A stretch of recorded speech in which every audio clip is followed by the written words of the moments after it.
Saya beri judul khotbah saya hari ini, kuasa menikmati. Saya mau mulai dengan ini dulu. Pengkhotbah pasal 5 ayat 19 memberikan kepada saudara sebuah realita, sebuah fakta. Coba lihat. Pengkhotbah pasal 5 ayat 19. Setiap orang yang dikaruniai Allah, kekayaan dan harta benda dan apa? Kuasa untuk menikmatinya, untuk menerima bahagianya dan untuk bersuka cita dalam jeripayanya. Juga itu pun karunia Allah. Coba perhatikan ayat 19, baca sekali lagi. Dengan teliti. Setiap orang yang dikaruniai Allah apa? Kekayaan dan apa? Harta benda. Siapa yang mau kekayaan dan harta benda? Wah, cuma sedikit yang ambisius. Ya kan? Siapa yang pingin kekayaan, dikarunia Allah, kekayaan dan harta benda, angkat tangan tinggi-tinggi. Yang gak angkat tangan biarin. Ya. Kalau perlu 4 kaki gitu kan. Apakah cukup dikarunia Allah harta benda dan kekayaan itu? Enggak cukup. Kenapa? Karena apa? Ada yang lebih lanjut. Dan apa? Kuasa untuk menikmatinya. Kuasa untuk menikmatinya ini yang jauh lebih penting daripada mempunyai harta benda. Dengan kata lain, ada begitu banyak orang yang dikaruniai Tuhan harta benda dan kekayaan, tapi berhenti di situ. Mereka cuma punya, tapi gak menikmati. Itu ironis. Itu adalah sebuah petaka, sebuah musibah yang kita alami di muka bumi ini, bahwa kita punya begitu banyak hal, tetapi tidak bisa menikmati apa yang kita punya. Saya lebih mending mempunyai sedikit, tetapi menikmati apa yang saya punya. Mempunyai dan menikmati apa yang dipunyai adalah 2 hal yang berbeda. Saya mau saudara nangkep ini dulu. Mempunyai dan menikmati apa yang dipunyai adalah 2 hal yang berbeda. Makanya saya beri judul hari ini, khotbah saya adalah kuasa untuk menikmati. Nah, kuasa untuk menikmati itu adalah datangnya dari Tuhan. Tuhan akan memberikan kepada kita kuasa untuk menikmati apa yang kita punya. Nah, karena kalau itu datangnya dari Tuhan, maka kita harus sesuai dengan spesifikasi Tuhan supaya kita bisa menerima kuasa untuk menikmati. Saudara nggak bisa menikmati apa yang saudara punya dengan cara saudara sendiri. Kalau saudara mau menerima sesuatu dari Tuhan, kalau saudara mau menerima sesuatu dari Tuhan, saudara harus sesuai dengan apa yang Tuhan mau supaya saudara bisa menerima. Kebahagiaan dalam hidup ini bukan tergantung dari banyaknya yang kita punya. Kebahagiaan dalam hidup ini bukan tergantung dengan apa yang kita punya. Kebahagiaan yang mendasar dalam hidup kita, kalau kita itu bisa menikmati apa yang kita punya. Itu adalah kebahagiaan. Ini adalah definisi kebahagiaan sejati. Mau? Pilih mana? Punya banyak tapi gak bisa menikmati. Atau punya sedikit tapi nikmatnya luar biasa.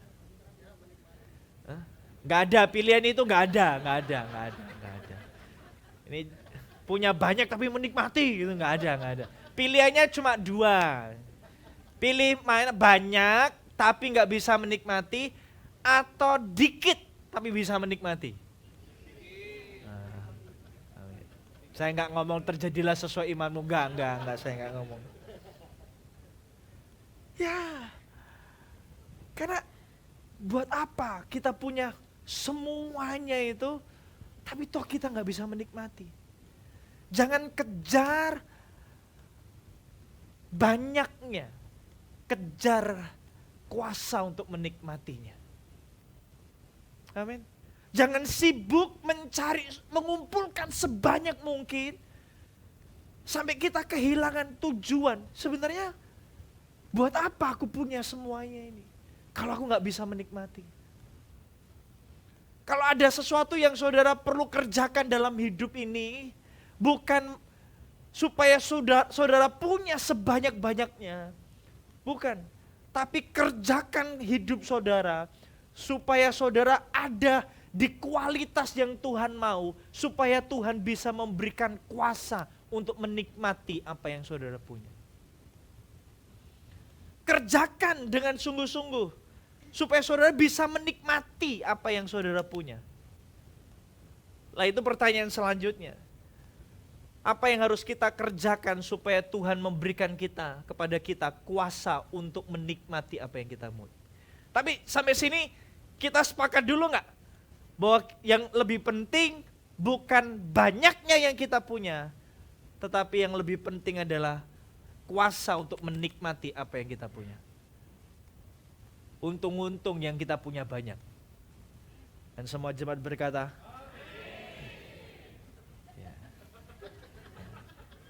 ini antara punya iman sama, jangan deh.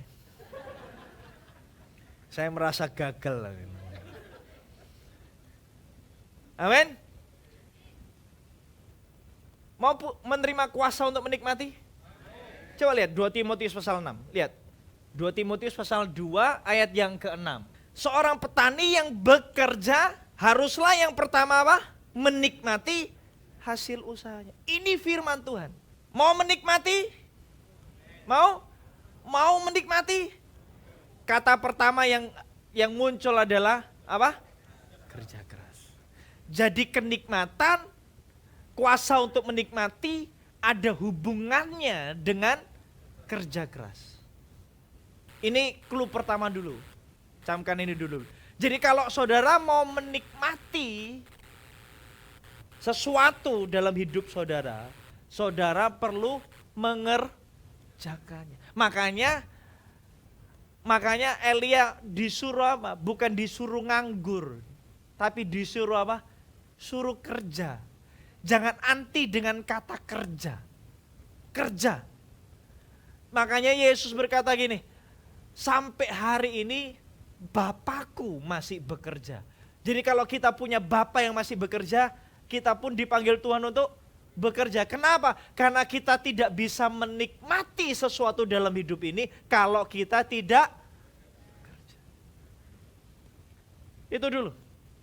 Seorang petani yang mau menikmati hasil panennya, dia harus masuk ke dalam sebuah keadaan bahwa dia harus bekerja. Tidak ada sesuatu yang dalam hidup ini Tuhan berikan kita kuasa untuk menikmatinya sebelum kita mengerjakannya. Halo, shalom. Saya ulang kata-kata saya.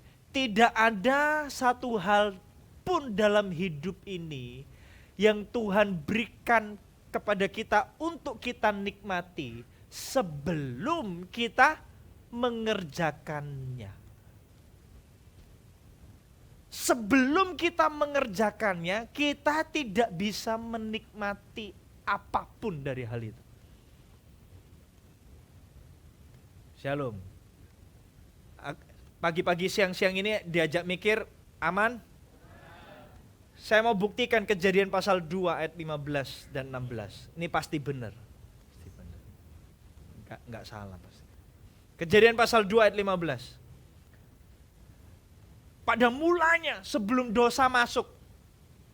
Mungkin saudara berkata di 2 Timotius pasal 6, 2 ayat yang 6 tadi berkata, oh itu kan setelah dosa masuk, ada kutuk, manusia harus kerja keras supaya bisa mendapatkan yang dia mau.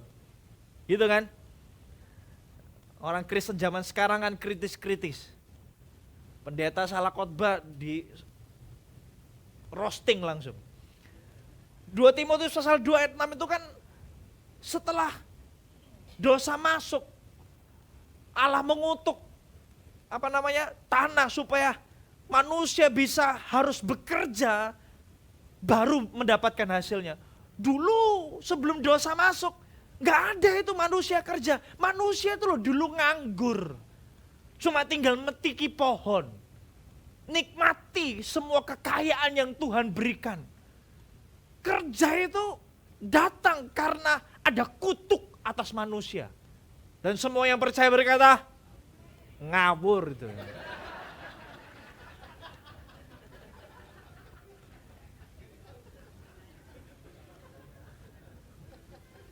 Kita salah persepsi tentang kerja. Kita pikir kerja itu adalah kutuk. Karena Tuhan kutuk tanah, Adam dan Hawa harus kerja sungguh-sungguh. Adam harus kerja sungguh-sungguh supaya bisa mengeluarkan apa yang ada dari tanah.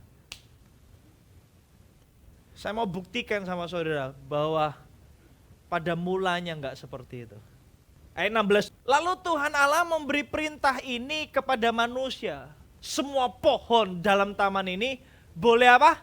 Kau makan buahnya dengan, ini kan yang kita gambarkan. Enak ya, pohonnya tersedia, buahnya tersedia, tinggal ngambil. Mau durian ada. Tapi ini yang kita seneng kan? Sebuah keadaan yang ideal di mana manusia kerjaannya cuma jalan lenggang kangkung. Di Taman Eden, mau pisang ambil pisang, mau semangka ambil semangka, mau kelengkeng ambil kelengkeng, mau anggur tinggal ambil, semuanya tersedia. Adam cuma leye-leye pakai singlet kayak encik-encik pabean sambil ongkang-ongkang kaki dan kipasan gitu kan. Gak butuh kipas, sejuk.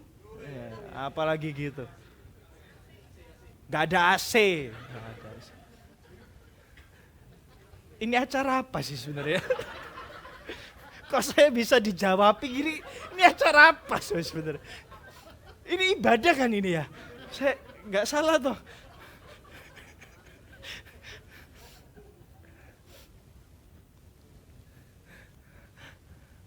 Itu yang kita bayangkan. Jangan lupa muncul karena lagi ayat 16. Ayat 16 itu ada kata apa yang pertama? Apa? Lalu. Tahu kata lalu itu artinya apa? Selanjutnya. Berarti ada yang sebelumnya. Nggak ada yang selanjutnya tanpa ada yang bingung. Makan dulu nanti pakai. Lalu berarti ada yang sebelumnya. Sebelumnya ini yang jauh lebih penting. Karena kalau sebelumnya tidak kita genapi, sebelumnya kita nggak jalankan, yang lalu ini nggak bisa terjadi. Yang sebelumnya apa? Ayat 15, coba lihat. Tuhan Allah mengambil manusia itu dan menempatkannya dalam Taman Eden. Untuk apa? Untuk makan sepuas-puasnya. Mengambil dan menikmati segala sesuatu yang Tuhan sediakan buat mereka. Tanpa mereka bekerja keras, tanpa mereka melakukan apapun. Hanya duduk dan menikmati. Itu terjemahan ngawur sehari-hari yang kita harapkan. Untuk apa? Untuk mengusahakan dan memelihara taman itu. Manusia ditaruh di Taman Eden. Saya yakin sebetulnya buahnya sudah tersedia. Saya yakin sebetulnya semuanya tersedia. Tetapi manusia ditaruh di Taman Eden bukan dengan mentalitas untuk mengambil sebanyak-banyaknya. Manusia ditaruh di Taman Eden dan perintah pertamanya buat manusia adalah kamu ada di sini untuk mengusahakan dan memelihara. Halo, shalom. Kenapa? Karena itu prinsip, karena itu nilai, karena itu adalah urutan yang Tuhan mau untuk kita kerjakan. Kalau kamu mau menikmati ayat yang ke-16 itu, semua pohon itu, kamu mau menikmati itu, kamu harus memelihara dan bukan hanya memelihara, mengusahakannya. Memelihara itu artinya menjaga dalam keadaan yang sama, dengan kualitas yang sama, tetapi mengusahakan itu meningkatkan standar dan kualitasnya. Saudara ngerti maksudnya? Itu harus jadi mentalitasnya. Itu harus jadi mentalitasnya ketika Tuhan menaruh kita di satu tempat. Entah itu di sekolah, entah itu di pekerjaan, entah itu di gereja. Sebelum Tuhan memerintahkan kita untuk bisa menikmati tempat itu, entah di keluarga, Tuhan perintah pertamanya Tuhan adalah usahakan dan pelihara. Karena kamu gak bisa menikmati apa yang tidak kamu usahakan dan pelihara. Sunyi senyap sekali hari ini. Dan itu bertentangan dengan prinsipnya kita. Kita datang ke satu tempat, kita mau semuanya tersedia, kita mau semuanya cepat, bahasa Ibraninya. Datang ke gereja kita mau nyaman, semuanya tersedia, lengkap. Kita tinggal duduk dan menikmati. Kalau nggak sesuai dengan yang kita mau apa? Ngomel, nuntut. Wah gereja gak bener, khotbah kok welek, apalagi pendetanya. Masuk rumah, apalagi kita bapak-bapak gitu kan. Pulang kerja capek, pinginnya semuanya rapi tertata. Meja makan penuh dengan hidangan makan malam kita dari A, hidangan pembuka sampai hidangan penutup terjajar sempurna. Istri kita kepingin menyambut kita di depan pintu dan shalom, selamat datang papa. Mentalitas kita mentalitas yang pingin menikmati. Tapi firman Tuhan hari ini, kalau Tuhan taruh kita di taman Eden kita, entah itu keluarga kita, entah itu gereja kita, entah itu perusahaan kita, entah itu bisnisnya kita, sebelum saudara mau menikmati, Tuhan kasih perintah, kontribusi dulu. Halo? Usahakan dulu, pelihara dulu. Baru setelah itu kamu bisa menikmati. Makanya saya bilang gini, kuasa untuk menikmati itu adalah kontribusi, bukan eksploitasi. Kalau masuk Taman Eden, kalau masuk satu lingkungan, jangan dengan mentalitas eksploitasi. Apa yang aku dapat? Ambil sebanyak mungkin. No. Itu bukan perintah Tuhan, itu bukan prinsip Tuhan, itu bukan cara Tuhan supaya saudara bisa menikmati. Coba saja cara itu. Coba saja cara itu. Saudara semakin kehilangan kuasa untuk menikmati. Karena kenikmatan itu datang setelah saudara mengusahakan dan memelihara. Amin. Apapun itu, dalam pernikahan saudara, dalam pekerjaan saudara, segala sesuatu yang saudara usahakan dan pelihara, itu yang saudara nikmati. Amin. Amin. Kepuasan dan kenikmatan dalam hidup ini tidak mengikuti hati yang suka menuntut. Kalau satu hari itu Adam ngelihat pohon pisang dan gak sesuai dengan yang dia mau, ini munculin terus, lebih lama lebih baik, supaya bisa direnungkan. Ngelihat pohon pisang yang gak sesuai dengan yang dia harapkan, harusnya dia kepingin pisangnya bentuknya lebih besar. Apa yang dia harus lakukan? Ngomel sama Tuhan. Kamu Tuhan, kasih pisang ini, aku gak kenyang makan pisang ini. Halo? Apa gitu? Tuhan akan marah, makanya Tuhan itu paling benci mulut yang menggerutu. Halo? Oh jangan diremehkan nih, mulutnya kita, cuepanya kita yang menggerutu ini bukan hal kecil di mata Tuhan. Ini bukan hal sepele di mata Tuhan, saudara. Orang Israel mati karena cuepa yang menggerutu. Karena mulut yang suka ngomel. Lihat dikit ngomel, lihat dikit ngomel. Gak puas, nuntut. Mati mereka. Saya ngomong matinya tegas nih. Kenapa?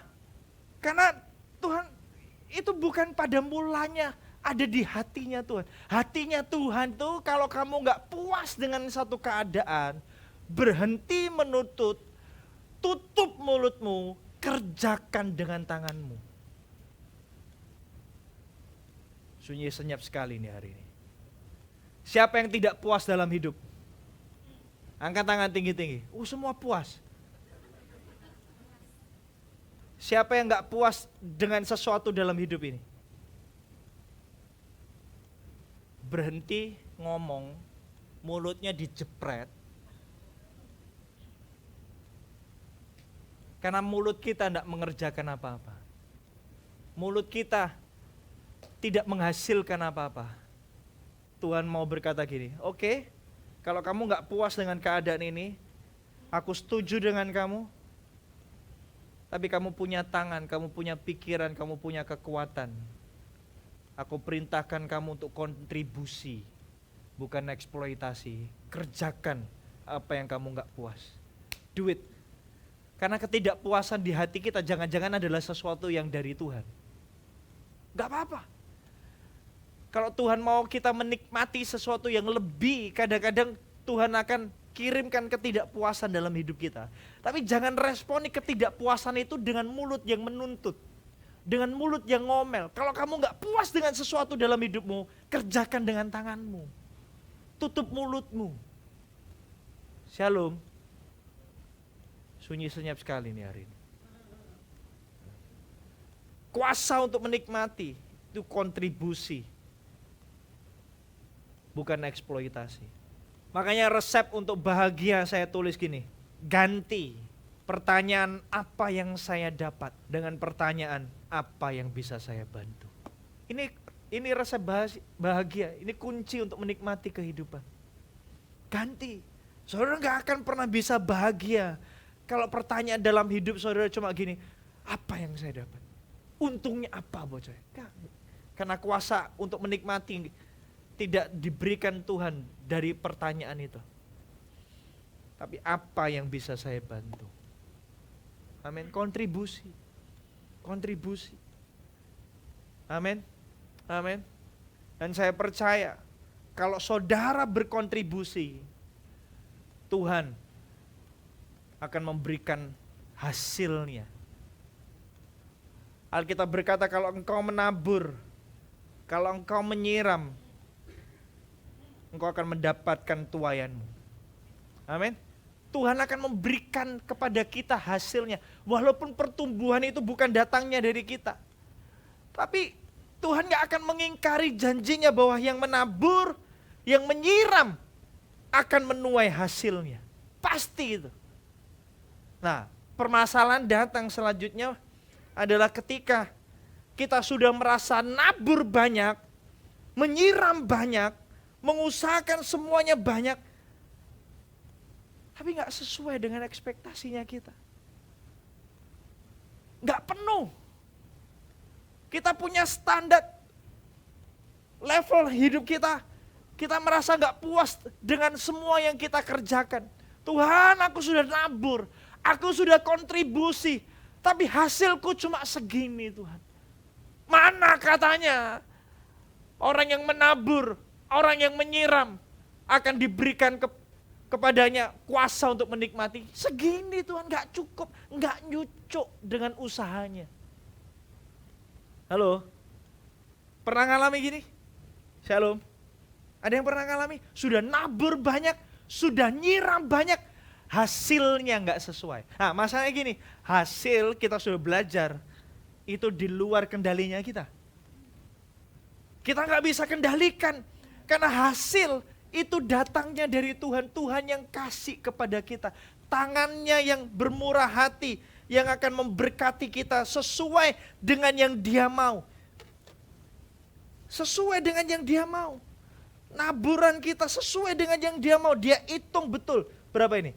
5, 6, 7, 8, 9, 10, 11, 12, 13, 14, 15. Tuhan hitung setiap detail berkat yang akan Dia berikan kepada kita. Karena Dia memberikan kepada kita sesuai dengan kapasitasnya kita. Cuma masalahnya gini, kita kadang gak puas. Gak sesuai ini Tuhan. Apa yang harus kita lakukan? Demo sama Tuhan? Halo? Ini yang terjadi kan kadang-kadang sama buru-buru. Aku sudah kerja banyak. Demo, naikkan gaji. Halo? Apakah itu yang Tuhan ajarkan sama kita? Ketika kita pemberiannya, hasilnya nggak sesuai dengan yang kita mau. Di momen ini saudara, ini yang namanya kita kehilangan hati yang mengucap syukur. Nggak puas, ketidakpuasan dalam hidup. Nggak sesuai. Saya mau kasih pilihan lain saudara. Ganti gelas saudara.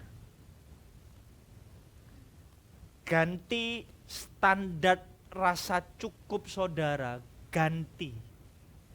Jangan tunggu Tuhan menambah hitungan berkatnya sama kita. Jangan tunggu Tuhan memberikan hasil tuaian yang lebih sama kita. Jangan tunggu Tuhan, karena itu di luar kendali kita. Itu ada di kendalinya Tuhan. Tapi apa yang ada di kendali kita? Ganti gelasnya. Ganti standar rasa cukupnya. Yang tadi rasa cukupnya segini, kita ganti. Ternyata ketika standar rasa cukup kita ganti. Kita gak kurang. Cukup. Bahkan lebih. Bahkan masih ada lebihannya. Kita masih bisa kasih. Karena jiwa baru saya kasih. Kita masih bisa kasih sama orang lain. Kenapa kita nggak, kalau ukuran standarnya segitu tadi, pelitnya luar biasa, aku kurang. Sekarang masih ada lebihan, tak kasih kamu yuk. Bagus WL-mu tadi. Makasih Kak Esther. Tolong jangan makan di sini. Ada lebihannya, kenapa? Karena standar rasa cukup kita nggak sebesar tadi. Nah, di momen ini, ketika Tuhan mulai tambahkan berkat lain buat kita. Alkitab berkata gini, orang yang memberi akan menuai. Tadi saya merasa cukup dan saya memberi. Karena saya sudah cukup, saya merasa sudah cukup, saya memberi. Dan Tuhan meresponi pemberian kita dengan berkata, aku suka hatimu. Dan aku mau menggenapi janjiku kepadamu, orang yang memberi akan menerima. Beri maka kamu akan diberi. Tuhan akan tambahkan lagi. Tuhan tambahkan lagi. Ketika Tuhan tambahkan lagi, rodanya berputar lagi. Kita kasih sama orang lain. Karena kamu punya anak baru. God bless you. Lumayan, jiwa baru. Halo. Semakin kita beri, semakin Tuhan kasih. Tanpa kita sadar. Tanpa kita sadar. Ternyata semuanya itu tanpa kita minta Tuhan nambah. Mulainya cuma dari sini. Sekarang Tuhan bisa percayakan kita lebih. Semoga cukup nih. Enggak cukup, jangan deh. Amin. Amin. Lebih. Tapi sebenarnya kita nggak perlu ngubah rasa cukup kita. Cukup yang paling mendasar. Enough. Kuasa menikmati. Merasa cukup dengan apa yang didapat atau dipunya. Kecilkan standar cukupnya kita. Amin. Saya balikan aja supaya nggak bias ya. Biarkan yang besar nih kosong. Ambisi kita. Saya mau tutup dengan 1 Timotius pasal 6 ayat 8. Baca sama-sama yuk. 2, 3.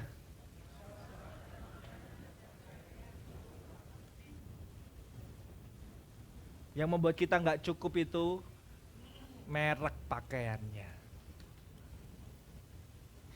Yang membuat kita merasa gak cukup itu bukan gak punya pakaiannya, enggak.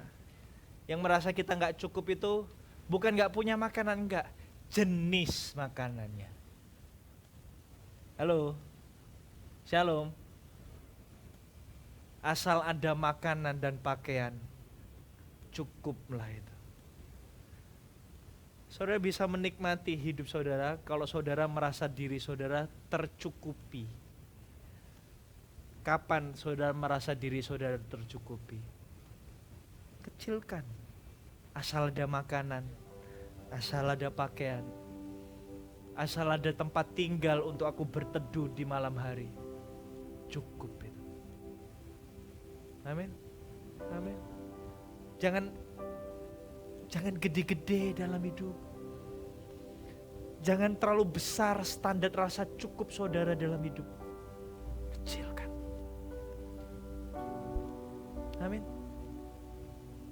Saya berdoa ketika kita berkontribusi, ketika kita punya rasa cukup, mengecilkan standar rasa cukup.